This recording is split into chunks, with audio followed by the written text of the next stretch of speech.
HW Media.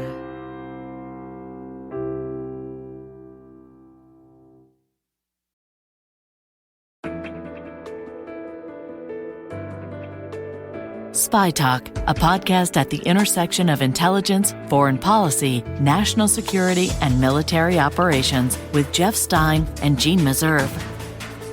Hi there, I'm Jeff Stein. And I'm Jeanne Meserve. Welcome to another episode of Spy Talk. In Afghanistan, we had testimony over and over that the government would last 6 months or a year beyond the departure of U.S. troops. It lasted minus 2 weeks. Is this something that you're focused upon? Senator, I am focused on it, and I really appreciate this dialogue because I think there's an important nuance that we have to discuss. One is the will to fight, and the other is the capacity to fight. So in closed briefings, we talked about this capacity to fight, and given the correlation of forces that the Russians had and what the Ukrainians had, it was the thought of senior analysts that it wasn't going to go very well for a variety of factors. But there was never an intelligence community assessment that said the Ukrainians lacked the will to fight. Those assessments talked about their capacity. Yeah, but there wasn't an assessment that they did either. The assessment was Ukraine would be overrun in a matter of weeks. That was grossly wrong. That was Senator Angus King of Maine sharply questioning Lieutenant General Scott Berrier, head of the Defense Intelligence Agency, about the faulty predictions that Afghanistan could hold out for months against the Taliban as U.S. forces pulled out in 2021, and conversely, some 15 months later, that the Russian army would take Kiev in 3 days. Both intelligence estimates turned out to be grossly wrong. Later in the show, I'll be talking with Gail Helt, a former CIA intelligence analyst, about how good we are at estimating our adversary's strengths and intentions. Jeanne? Though much of the world's focus has been on the war in Ukraine, other threats are lurking, amongst them North Korea.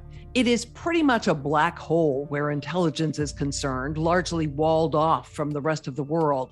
But we spoke with Matthew Kroenig, Deputy Director of the Scowcroft Center for Strategy and Security at the Atlantic Council and a professor of government and foreign service at Georgetown University.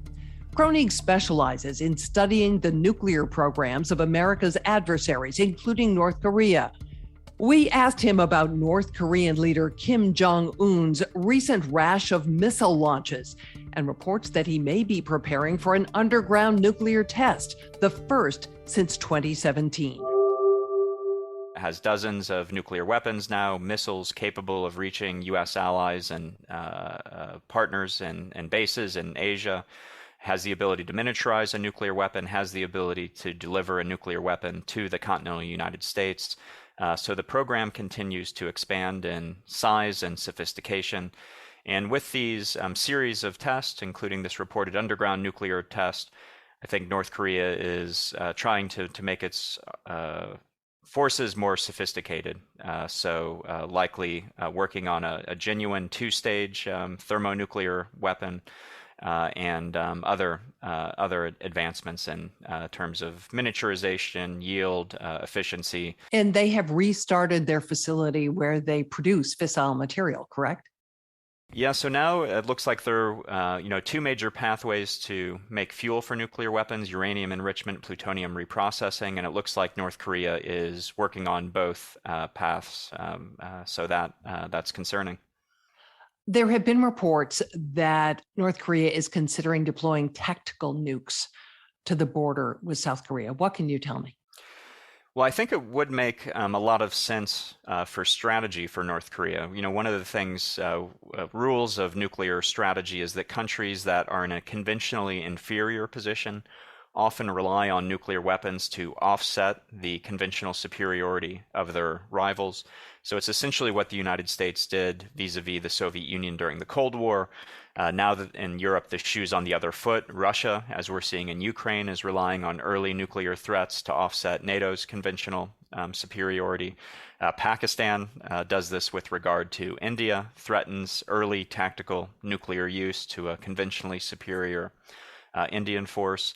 And so I've actually speculated for years that North Korea might move in this direction, given that it faces a conventionally superior U.S. and South Korean military across the border, that it should rely on early nuclear threats. But the strategic weapons that it has been focused on till now doesn't really make sense for that. What would make more sense are more forward deployed, lower yield, non-battlefield nuclear weapons that they could threaten to use against U.S. and South Korean forces on the battlefield. So there have been reports that they're moving in that direction, and unfortunately, I think it does make sense given their situation. What do you think is the ultimate goal? Is this deterrence? Is it saber rattling? Is it intimidation? Is it a play for attention? Looking not just at that deployment, but at the larger picture of the nuclear tests, the increase in missile launches, and this possible deployment of tactical nukes. Yeah, so let me say a couple of things. I remember 10 or 15 years ago, people saying, well, who cares if North Korea has 3 or 4 nuclear weapons? And I would argue, well, what makes you think they're going to stop at 3 or 4? I think they want a nuclear arsenal, maybe like Pakistan's, 100 or more nuclear weapons, diverse sets of delivery vehicles. And I think that's what we're seeing now, that they don't want to have this fledgling arsenal. They do want to be a kind of a normal nuclear power with a substantial arsenal. And what is the political goal? There's also been a long-running debate with some people saying it's only about deterrence. Kim Jong-un is worried about regime survival. This is to deter rivals. But others saying, no, there's also an offensive goal here, that if they have this kind of perfect nuclear shield, it does give them a freer hand to engage in aggression, maybe even hopes of reunification of the Korean Peninsula under Kim Jong-un's leadership. And so I think it's probably both, certainly deterrence, but I think we've seen that Kim Jong-un does have more expansive ambitions. His grandfather went to war to try to unify the peninsula. His father, talked about it. So I think he realizes it's going to be hard anytime soon, but I think he does have a long-term ambition of unifying the peninsula under North Korean leadership. And what can the rest of the world do about this? We've tried sanctions. Obviously, those haven't worked. We've tried to improve relations. That didn't work. What do we do? Well, I often tell my students at Georgetown that, people looking from the outside think, well, why do we keep choosing these bad policy options? Why aren't we choosing the good ones? But with a hard policy problem like North Korea, we only have bad options. And so I think sometimes the art is choosing the least bad option. In North Korea, I think essentially we have to try all the bad options at once. So I think continuing the sanctions and the pressure and increasing the sanctions and pressure, which I think we can do in some ways, would make sense. Second, I think that we should try negotiations. It's going to be hard, but I think there's no reason not to try. And then third and finally, I think we do need to put in place a serious deterrence and containment regime. Even though our goal is to get rid of North Korean nuclear weapons, the fact is that they have them, and so we need to have a serious strategy to deter and, if necessary, respond to North Korean use. And what would that look like? The deterrence and containment regime? Well, I think we're doing a lot already, but one thing we could do, I think, is strengthen homeland missile defense. So for a long time, U.S. missile defense policy has said that we're not building a missile defense to deal with China and Russia. It's to deal with rogue states like North Korea and Iran. And so we've promised that we're going to keep pace with North Korea's advancements. But as North Korea expands its arsenal, there's a real question about whether we're doing that. And the Biden administration hasn't published its missile defense review yet. But the rumor is that they're going to abandon North Korea as the pacing threat, which I think would be a mistake. I think we should keep up with the developments in North Korea's nuclear program. Second, I think, would be both for the United States and for our regional allies to have conventional strike options to hold at risk some of North Korea's strategic forces. And not that the United States would want to strike first necessarily, but if Kim Jong-un uses a nuclear weapon or 2 or 3, I don't think a U.S. president is going to sit around and wait much longer. I think he is going to say, what are my options to make this stop? Can we hold at risk their forces? And I'm not confident that we can now. So I think some more strike options. Like?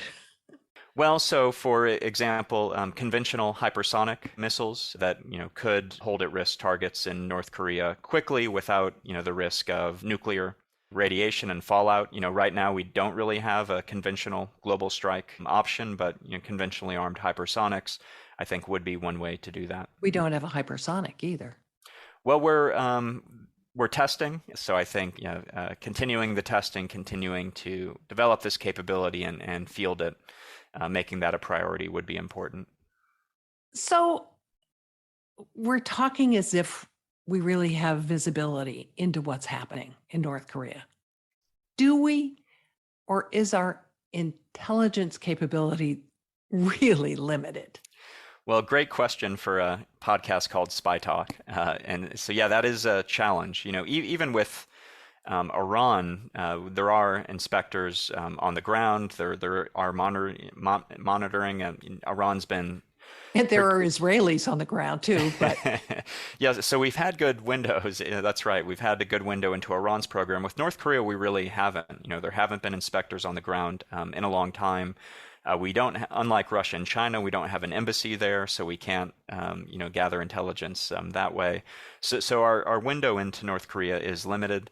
And so when it going back to what I was saying about a deterrence and containment regime, if we wanted to hold at risk targets in North Korea, I don't know that we even know where are all the facilities. Can we hold them at risk? So I think making this much more of an intelligence, surveillance, and reconnaissance priority is also important. Can satellites and signals intelligence, can that make up for the lack of human intelligence inside North Korea? It's very helpful, but I think it can't make up for human intelligence. And so... So we're operating blind to a certain degree. At least with one eye closed. Is there any way to improve that you see? Well, one of the ways we have been able to get insight into what's going on in North Korea is through defectors. So I think continuing to facilitate that would be helpful. North Korea has a big problem with its diplomats. They get stationed overseas, and many of them walk off the job and seek asylum, and I don't blame them. So making sure that we're talking to those people and downloading all the information we can get, I think, is also helpful. And then there are also countries that do have, better relations with North Korea than we do, and so going secondhand through those countries. Let me ask you a couple of non-nuclear questions about North Korea and get a sense of how things may be developing there. They have demonstrated several times their very strong capabilities in cyber. Is this an area where you can expect them to become even a more serious actor and more of a problem? Well, they've been a problem for some time, as you point out. But yeah, they continue to make this a priority, and I think they will be a cyber threat.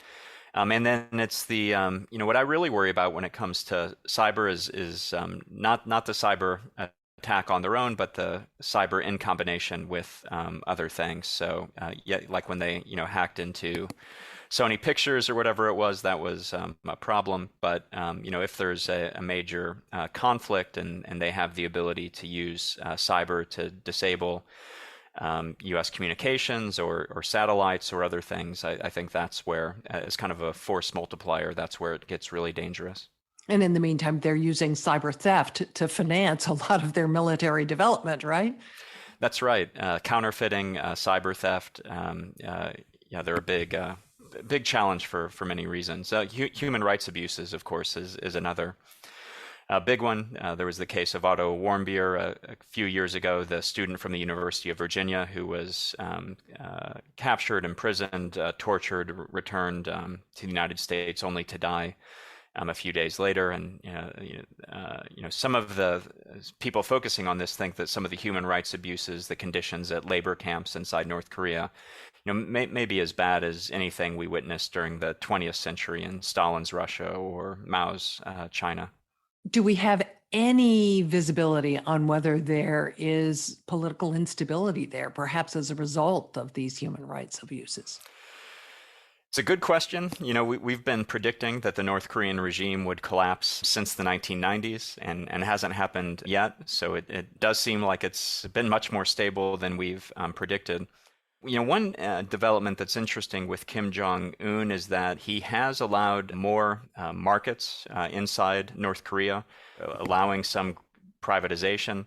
So it makes sense from an economic perspective. Often, though, dictators don't like to do that because they like control. They'd rather have a poor society they can control than one that's flourishing economically. So that's interesting. North Korea, there are some changes for that reason. And so could that be something that would destabilize Kim Jong-un if there become independent sources of wealth apart from being loyal to him? What impact do you believe COVID might have had on North Korea, or is having? I think it's likely having a devastating impact. It's there. Their health system isn't nearly what ours is in the West. Vaccine availability is slim to non-existent.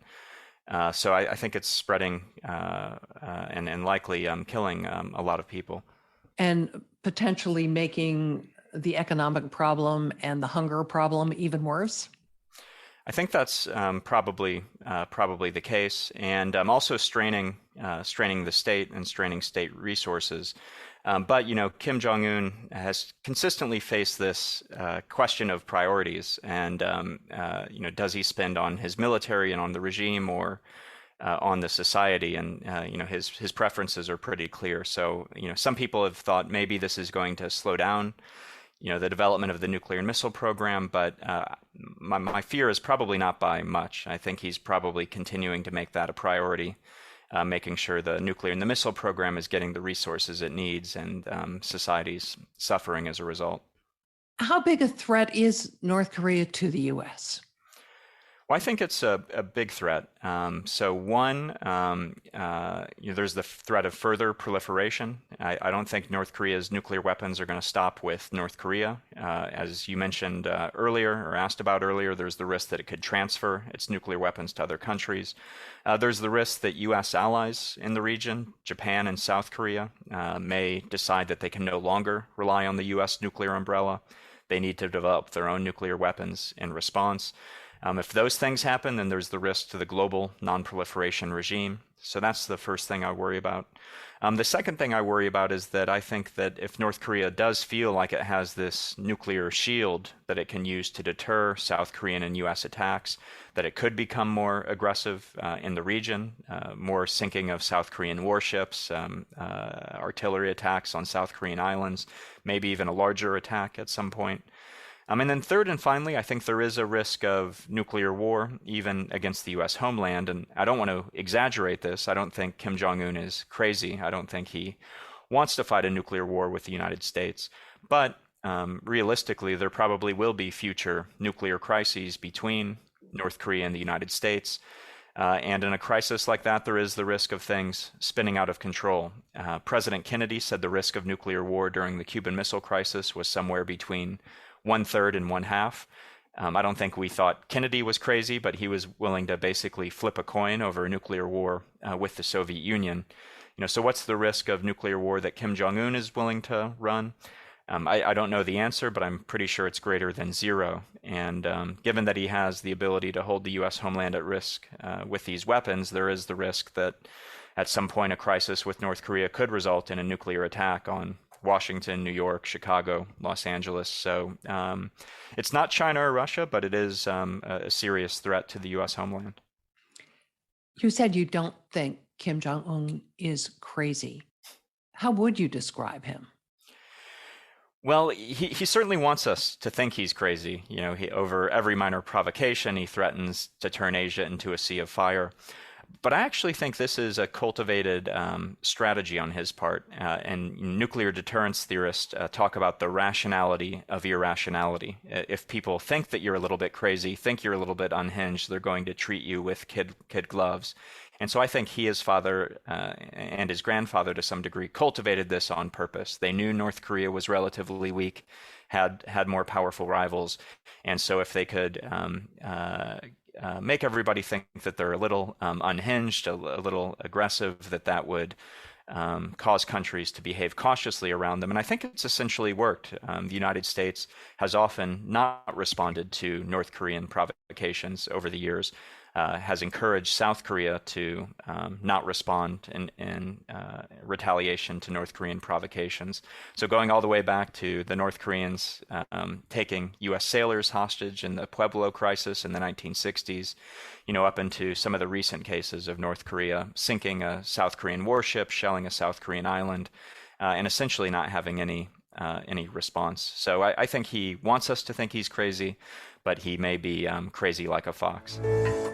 That was Matthew Kroenig, Deputy Director of the Scowcroft Center for Strategy and Security at the Atlantic Council and a professor at Georgetown University. Jeff, it's disturbing that we have so little visibility into a nuclear power that poses or will soon pose a direct threat to the United States. It has always been thus. North Korea is the hardest of the hard targets. Look up hard targets in the intelligence dictionary and you come up with North Korea at the top of the list. But so are China and Russia. Nothing is more important in intelligence work than to get advance warning of an attack from any of them.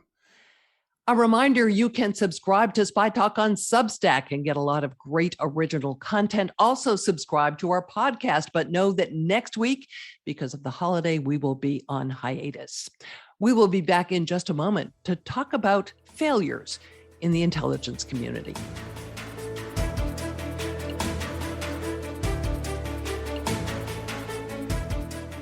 As you heard at the top of the show, a couple of weeks ago, Senator Angus King of the great state of Maine excoriated our top intelligence officials for wrongly predicting that Afghanistan would hold out for months against the Taliban and that Russia would take Kiev in 3 days. And both were profoundly wrong. I'm not asking for clairvoyance, King told the Washington Post after a contentious hearing, but I know that we're spending a lot of money on intelligence. Indeed we are, $86 billion a year. Now, recently, Carl Ford, a former senior intelligence official, came on this show and told us that U.S. intelligence analysis is broken, quote unquote. And he said it had been broken for decades. A number of former intelligence analysts took issue with Ford's stark pronouncement, so today we're giving one of them a voice here to offer a rebuttal. Gail Helt spent nearly a dozen years at the CIA, where she worked on issues related to East Asian security, politics, and governance. Today, she's Director of Security Intelligence Studies at King University in Bristol, Tennessee. Gail Helt, welcome to Spy Talk. What do you make of Senator King's very critical take on the performance of U.S. intelligence about the end of the war in Afghanistan and the beginning of Russia's invasion of Ukraine? Well, I understand the frustration that senators and other folks have with the intelligence community in these scenarios, because there is an expectation that if we have all of this technological expertise and all of this intellectual expertise, we should be able to get, I think, what most of the public assume are very basic things right. Yeah. The reality, exactly. And I understand that frustration. The reality is it is very difficult to predict things like an enemy's will to fight, or how is leadership, untested military leadership, truly going to perform, or what kind, even to some degree, how well will this new weapons technology perform in these situations? It's very hard to get that right under even the best set of circumstances. And so while I understand his criticism, I think it's a little bit misplaced. Okay, we're going to drill down to that in a minute, but first, tell our listeners what was it? You spent a dozen years at CIA and analysis. Tell us what your day was like. Give us a typical day for you.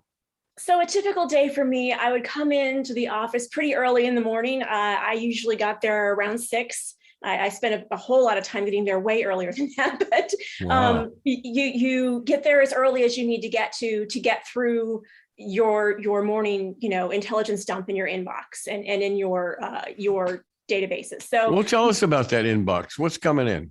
In terms of what's coming in, you've got all source collections. So you've got the open source stuff that used to be called FIBIS, the Foreign Broadcasting. Oh, now I can't remember. Information Service. Yeah. Information Service. Thank you. Those are the folks who monitored foreign radio broadcasts.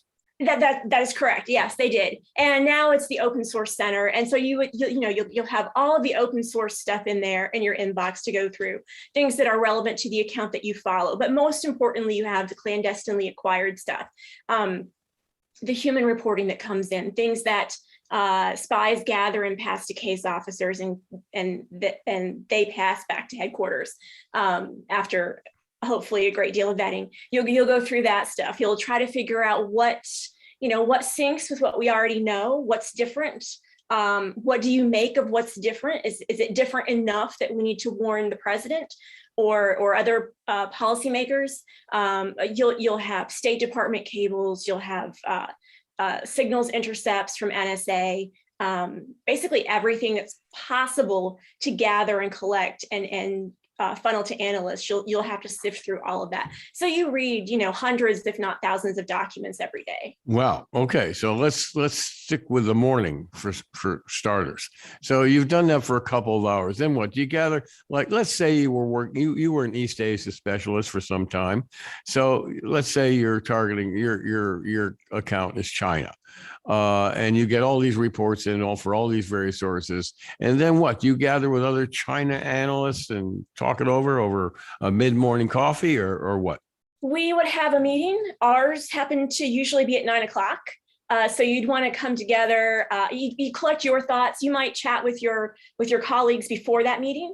Hey, what did you make of this? What do you think? Is this different? Is this credible? And then you go into your morning meeting with your team chief. And you all come together and have a meeting of the minds, so to speak. And your team chief kind of helps decide what's relevant enough to take into his manager's meeting, where decisions are made about whether or not you're going to go into the books, which usually means, are you going to write for the PDB, the Presidential Daily Brief? And so he or she will come back from that meeting and tell you, yeah, you're going to be writing this thing today. Or sometimes they just say, yeah, the idea that you pitched was also, they like that idea and they want you to move forward with that. That may or may not be a PDB. That could be a Wire, a World in Review article for cabinet level secretaries generally. It could be something else. Okay, let me interrupt you there and give an example. Let's say you find in your inbox or you put together some clues to suggest that a significant regiment of the People's Liberation Army in China has moved from Northeast China down to Fujian across from Taiwan. So that would be something of great interest to you, right? Yes, now, as you know, we had former senior intelligence analyst and former head of State Department's INR, Carl Ford, on a couple of weeks ago. And he said the U.S. intelligence is broken. And one of the reasons he called it broken is he said that we stopped going deep in the weeds on our adversaries' military dispositions, right down to the quality of tank treads, but more importantly, the makeup of its personnel. For example, he said, what caught us off guard with regard to Russia intelligence on the invasion of Ukraine was that we hadn't studied the capability of the sergeants in the Russian army, whether they were capable of organizing and motivating their troops. What do you say to that? I heard that discussion with Mr. Ford.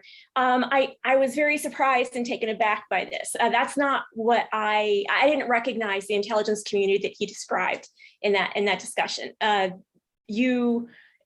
There are analysts who dive deep into the minutia of performance and readiness and order of battle. There's folks across the intelligence community, and every agency that has military analysts, they're doing that kind of work. So I was a little bit taken aback. You're saying he's very taken aback. So you're saying that he's totally wrong about saying U.S. intelligence is totally broken. Yes, he is totally wrong with that assertion. The U.S. intelligence is not totally broken. It's not. I don't even think it's a little bit broken. You do have analysts doing that kind of work. What he may have, I don't want to presume to say what he may have been trying to get at.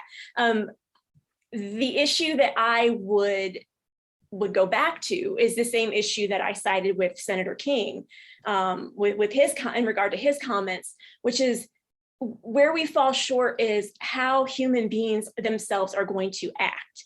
You can't really, it is really, really difficult to be able to predict that in advance. I mean, the Afghan army fled because its political leadership fled, which we were not expecting. I mean, I think that decision was made in a matter of hours in Kabul. And when the military saw that, they, of course, were going to get the heck out of there. I mean, what kind of signal does that send? But I don't think that's something that it is always possible to predict in advance.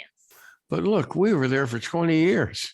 Wouldn't you think that U.S. intelligence would be able to estimate whether the Afghan army and particular units, particular warlords that we depended on were going to fight, or whether they were going to switch allegiances fast? It would seem to me, maybe I don't get this right, but maybe it seems to me that after 20 years, we ought to know which units are going to fight or not. And likewise, let me switch to more current topic, is Ukraine. I mean, how is it that we so underestimated the Ukrainians' ability or capability or willingness to fight and overestimated the Russians? This seems to go to Carl Ford's point that if we were really studying the personnel in Russian units, if there was a specialist in, say, the sergeants in the Russian army, and an army rolls on the backs of the sergeants, we would have known better about what Russia was capable of doing in Ukraine. I think there may still be a little bit of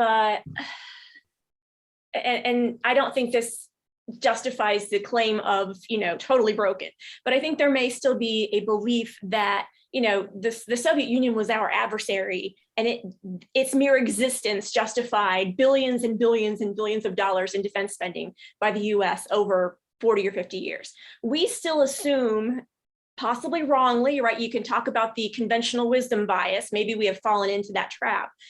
I think there may be an assumption that still exists that formidable adversary that existed then still exists today, that people are still motivated. Maybe it was ideology that made the Soviet Union or Soviet military seem so formidable. Maybe it was the belief that, well, they're fighting for this way of life, this system, and so are we. And we knew how motivated we would be. I think we are still looking at the Russians, their military, through that Cold War lens. Does that mean the intelligence community is entirely broken? No, of course not.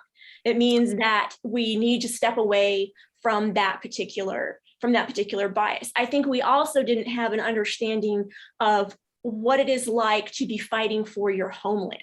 When have we last seen that really in a military conflict that we cared about? It probably hasn't happened in my lifetime, maybe Vietnam, right? Well, I don't remember that. So how do you appropriately gauge the Ukrainians' reaction? They're fighting for their homeland. They're fighting for. And we've been involved with the Ukrainians for years, ever since the Russians invaded Donbass back in 2014. We've been tracking them very closely and working with the Ukrainians.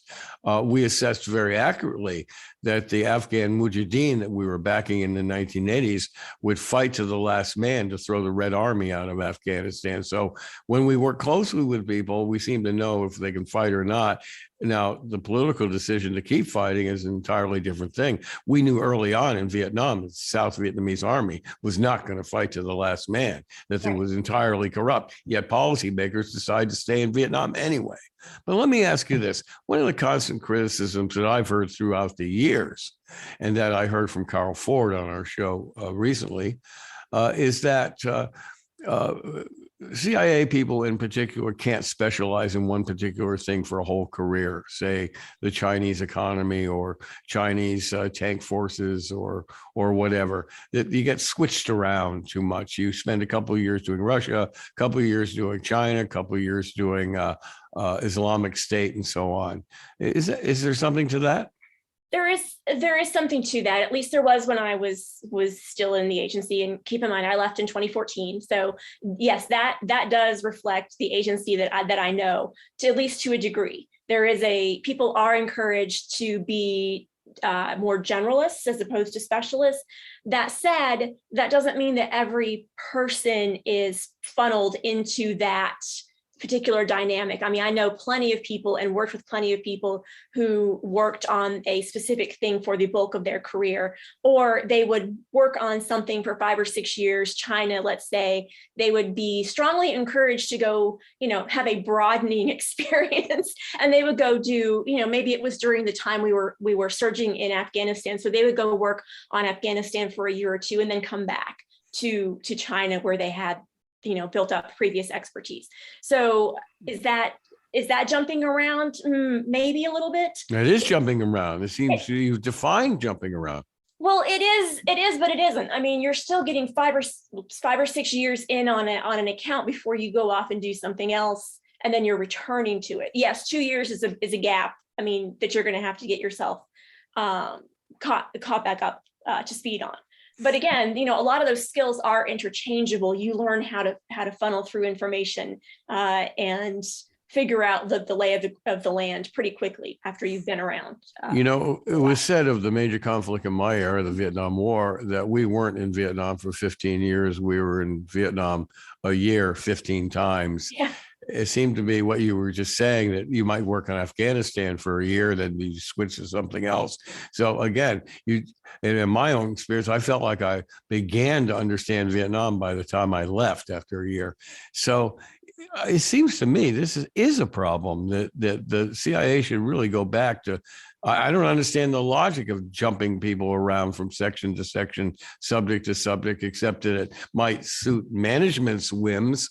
But it seems to me that if somebody wants to spend their entire career on Brazil, let's say, that would be an asset to U.S. intelligence. And again, there are plenty of people who are able to do that. There are plenty of people who do spend virtually their entire career working on the same thing. They might go do a rotation as an editor and come back in 6 months, but they're going to do their entire analytic career, on Brazil or on Angola, if somebody were inclined.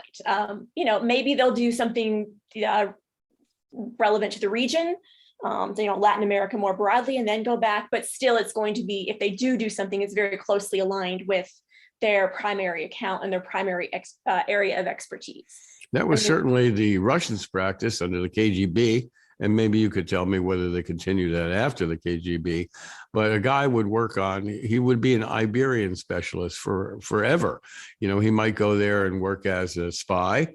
He might go to work there, come back on a later tour as a chief of station in Madrid. Then he'd go back and work on Latin America, again, Spanish culture, and then come back and work on Spain again. But essentially spent a whole career in that area and got to know that particular subject very well. Whereas our guys come in for a couple of years and then, they're doing Latin America the war on terror was led by guys who were Latin American specialists. I mean, right. What did they know about the Middle East? Well, the reality is when a crisis pops up, you will have to surge bodies. Hopefully those are bodies with expertise on something, right? They're at least good analysts. Right. At some level, when there's a crisis and you have to start staffing overnight shifts and you're sending people out to the field and you're sending, teams to go brief downtown constantly, you've got to plus up from somewhere. You're not going to pull in experts from the general population in any swift manner. I mean, those people would have to be cleared, even if you could find them. So to some degree, that's necessary. But there's still a whole flock of people, of analysts, who are sitting there getting significant time on their account and not doing that, not jumping around. So, I was talking to an old friend yesterday, a veteran of the senior executive service, CIA, station chief in many places, ran many task forces and so on. And he said the war on terror really sucked people out of other places that they had worked for a long time, China, Russia, and so on, and threw them into the Middle East. Was that your experience? Yeah, I remember folks, I think CTC, the Counterterrorism Center, plussed up, they got a whole slew of people from, I want to say, the Office of Transnational Issues, who were not pleased to be detailed to go work on something so unfamiliar to them. Let's rephrase that. Displeased to go work on something they knew nothing about. Yes, exactly. Exactly. I mean, they bring their analytic skills, which again, to some degree are transferable, but they don't bring a knowledge base. And then again, when the National Counterterrorism staffed up, there was another forced surge of bodies to go work and staff those positions. And people, again, were definitely not happy. I mean, I remember I was there. I remember that. And I remember just praying, dear God, don't let me get stuck in that surge, because I did not.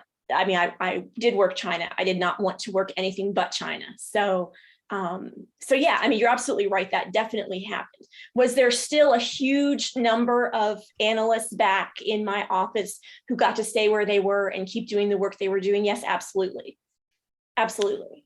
When you were working China, that was in the 1990s, Gail? The 2000s. Early 2000s. Yeah. And how long did you work on China? 7 years, I think. Okay. Give or take a little. Did you speak Chinese? Had you studied Chinese? I had studied Chinese. I do not speak Chinese fluently. And I speak it even less fluently than I did before. But now that I've left and don't really use it anymore. But yeah, I mean, I did have some familiarity with the language. Is that something that, well, how did you end up in the China section of analysis then? So I was applying, I handed someone at a job fair my resume when I was in a PhD program at the University of Arizona. And long story short, within 2 weeks, I had a job offer. Because a lot of my research, I was studying political science, but a lot of the research, the papers I did were China focused, because I had always been fascinated with the history and the culture. So I could hand them writing samples that reflected that, and had a job offer really quick, and got my background investigation went through fairly quickly. So I was actually in a seat in probably 6 months. Okay. So after your 7 years working on China, did you feel like you really had a mastery of your issue? What was your specialty within China? Was it economics or leadership or military? The cross-strait relationship with Taiwan. Okay. So did you feel like you had a really good grip on that issue by the end of your 7 years on that, and that your analysis was being paid attention to, or that was getting respect? Yes, I did. I mean, I've written PDB, Presidential Daily Brief, articles that like within 24 hours, I could see a policy reaction to the thing that I had written. So yeah, I mean, you've definitely, at least I did, definitely had the pleasure of seeing your work, your efforts pay off. Absolutely. So circling way back around, how did we get it so wrong on Russia's invasion of Kiev? I don't know. I for sure. I mean, honestly, I don't know that anybody will know for sure until a few more studies come out and people start talking about this. But I suspect that won't really happen until after the war is over. But at the same time, I still go back to, we know what the Russians had. We know the kind of weaponry they had. We made an assumption, I think, that if civilians started dying in any significant numbers in Ukraine, they would surrender. And I think that assumption was wrong. That was faulty. So you wouldn't, of course, argue that we couldn't learn more from this, that we really need to maybe adjust our approach to these issues. We got another big one looming with China. We better get right China's intentions when it comes with regard to Taiwan in particular. Absolutely. Right? We can't make the same mistake again. We cannot, no, absolutely. We cannot make that same mistake again. We have to figure out how it is we can go about assessing things like will to fight, and how many people we saw with Afghanistan, well, I don't know if we saw them, but apparently Afghan pilots took airplanes and fled to Uzbekistan and other places. We can't, if that's going to happen on Taiwan, we need to know about that in advance, right? We need to know that someone's going to, take an Air Force plane from Taiwan and fly it to Japan because they're afraid, because they don't want to fight. We need to figure out the commitment of these folks. I think anyone who we have any kind of obligation to support in any way, we need to get a better understanding of their will to actually do what we're hoping that they will do. Okay, one more last question. Do you think any heads rolled over these faulty analyses on Afghanistan and Russia and Ukraine? I doubt it. I cannot speak to that with any kind of authority or any kind of. You were saying, I doubt it. That says a lot right there, doesn't it? Yeah, I doubt it. That said, we did get a lot of things right on Ukraine, right? We were sharing intel about, where Russians. Yeah, but we got the big thing wrong. We did get the big thing wrong. But in the long run, how much of an impact would you say that actually had? Well, that's for another day. Fair enough. And I don't mean to minimize that, honestly, but I don't think it's the huge failure and debacle that other people seem to think that it is. The intelligence community is in fairly decent shape, better than fairly decent shape. It is not totally collapsing. Okay, that's one for the home team then. All right, thanks, Gail Helt, for coming on the show and letting me pound you with these questions. I really appreciate it. Thanks so much. I enjoyed it. That's Gail Helt, former CIA analyst. We're going to be following this subject closely in the coming weeks and months because really there's nothing more important than U.S. intelligence being able to predict what's coming down the pike. And I love getting the point-counterpoint going, different opinions. Thanks so much for joining us this week. Remember to subscribe to our podcast and also to Spy Talk on Substack. Follow us on Twitter. I'm at Jeanne Meserve. Jeff is at Spy Talker. We'll be taking a break next week, but please do join us again. I'm Jeanne Meserve. I'm Jeff Stein. Thanks for sticking with us again this week. See you next time. For more original reporting and insights like this, subscribe to spytalk.co on Substack and follow us on Twitter at @talk_spy. If you enjoyed our podcast, subscribe and leave a review on Apple Podcasts, Spotify, or wherever you get your podcasts.